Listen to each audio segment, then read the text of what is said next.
Hello. Alright.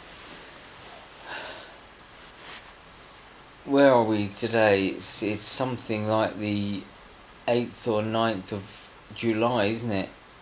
It's hot now. It's getting really hot. Wow. And it's also not Friday. Have you realised? Yes, you have. It's not Friday because we've had all sorts of problems lately. We've been moving the website to a brand new host, and that's caused it to hiccup. So for the last week and a half we've had no website, which has been a bit of a nightmare. It is back up and running now, except the home page is looking a bit weird. But if you go on the website, just click the home link at the top, and then the home page will come up with its feeds. It does look a bit distorted, but it still comes up, and then every other page is working as it should. So there you go. But we promised we would bring you an update today, didn't we? The week that Boris Johnson has finally resigned. Most people are saying thank goodness for that.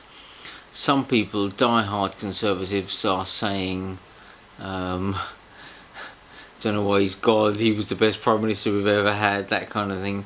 But that's fine, that'll always come out. See what happens. But anyway, politics, we're not getting involved in politics. Theatre. Now, we did it.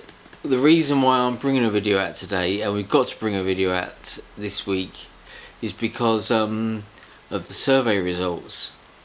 We promised you last week that the survey that had been delayed by a week because of the website, even though it's been delayed this week as well, kind of, sort of, we're going to bring you the results. So we've got the results. Now it's all about COVID and getting back opening your doors up, and how are you actually feeling about it, because the professional industry is weird. We went to Woking this week to review Dreamboats and Petticoats, Bringing Back the Good Times, the sequel. Now I don't know if it's because it's a sequel or because it's the COVID thing. I don't know. Perhaps people are slower at coming back than they first thought they would. Interesting, isn't it? Because it was only about 60-65% full at Woking, and the upper circle, which quite often is packed for musicals, was not even open. So it's weird, and we've been invited to Sister Act to review, press night there, it's opening. Yeah, there's all sorts going on. But yeah, we're still receiving invites to productions that we may not have been invited to before. So that's kind of good then, isn't it? You can say it's kind of good. But we did a survey asking you, giving away a free 6-month survey, which meant lots of you have taken part. Over 100 people took part as well, which is good. So thank you very much, and you all get, no quibble, those that have filled in their name and email address and said yes please, have filled in something, and they'll get a free 6-month digital subscription to Sardines. So when the new one comes out, or even as soon as we email you with your subscription details, you can see it through. But are you involved in non-professional theatre in some way? Now we're going to put the images up all over this screen so that you can pause the video and have a little look at the survey, that kind of thing. And we'll also put them in the next issue coming out. Are you involved in non-professional theatre? Now this is very interesting, because 100% of people are involved in non-professional theatre, or with a non-professional theatre society, an amateur theatre society, that kind of thing. So that's really good to see. So it means that the survey was answered by people completely from amateur theatre. Are you attending? No. Do you consider the pandemic to be over now? It was an even split between, completely even split between, yes, it's been more than 2 years now, so let's just get on with it, or no, COVID is still very much with us, so we have to be careful. It was an even split between that and that, if you see what I mean. 43%, so nearly half. That's nearly the Brexit about, isn't it? A few people answered, you never know what's around the corner, so I've changed my lifestyle. 12.5% answered that, and no people answered, I won't be going to the theatre again yet. So people are going back to the theatre, which is good. And the next question was, are you attending theatre productions again as an audience member? And lo and behold, 87.5%, nearly 90% of people said yes, we are. Only 12.5% said no, they're not attending theatre productions again as an audience member yet. So that's great. The next question, number 6, was, do you still wear any face protection? And this is obviously when you go to the theatre we're talking about. I guess the same might apply to the supermarket and all that kind of stuff. But only 30% of people, 31.25%, said yes, they are still wearing protection, but over 2/3 of people said no, they're not wearing protection anymore.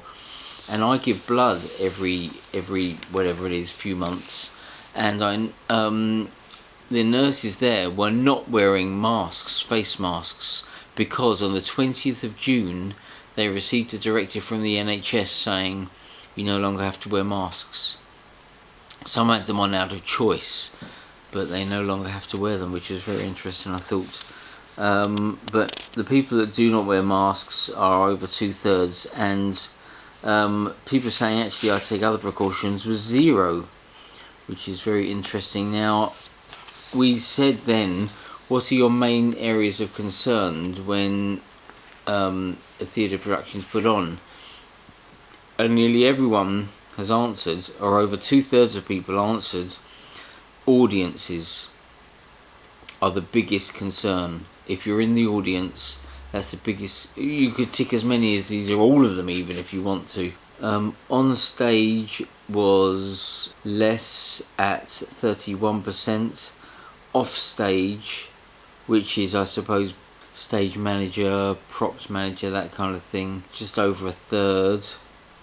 Then we got backstage crew, lighting, sound, obviously, all that kind of thing. That was half of the people thought that was an area of concern. The rehearsal period, I mean, are you still going to rehearsals? That's over 40% of people thought there would be some concern there.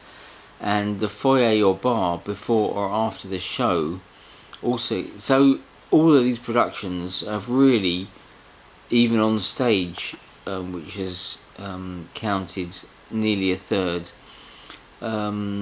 all of those productions have at least had 1 in 3 people say, yeah, I think that's an area of concern.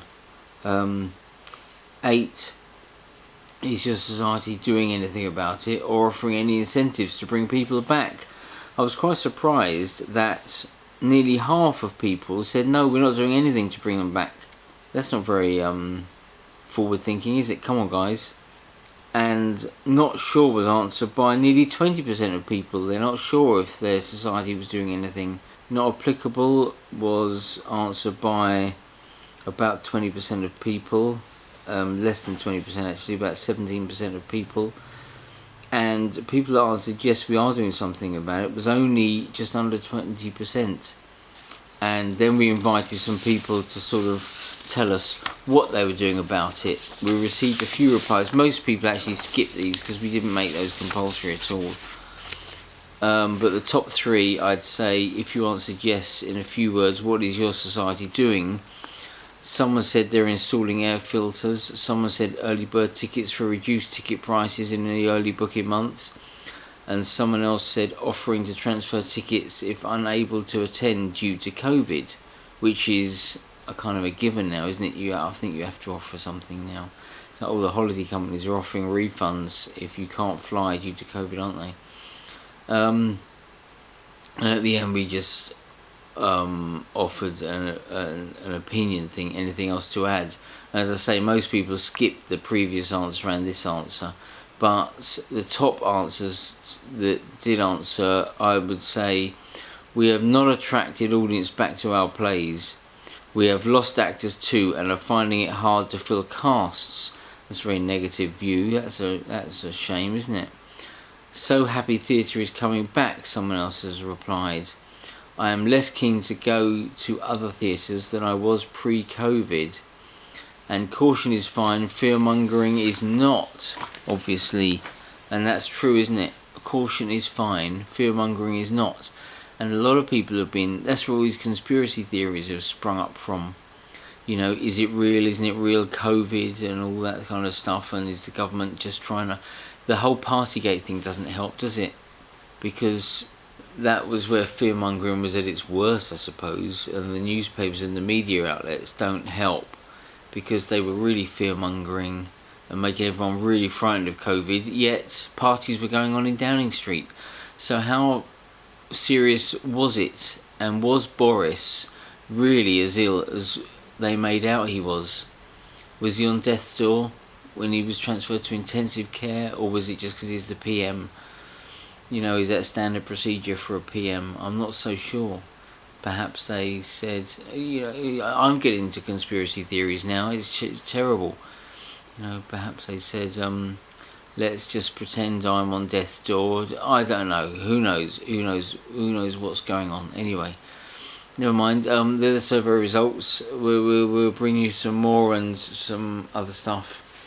And if you've taken part in the survey, thank you very much first of all. And the second thing is, in the next couple of days you'll be getting an email with your logon details and all details of how to read the magazine online. You can download, if you've got a digital subscription, which you will have if you've taken part in that survey, a free 6 months. So for the next 6 months you're able to download every single PDF we've ever produced. Mind you, the website is a bit dodgy at the minute, but you should still be able to do it, I think. But if not, I apologise, and we'll try and get it sorted as quickly as possible. And then we go from there. But everything should be hunky-dory apart from that. And stay safe, stay well. We're back. I nearly did a wink then, like Anne Robinson on The Weakest Link. Remember that? Goodbye.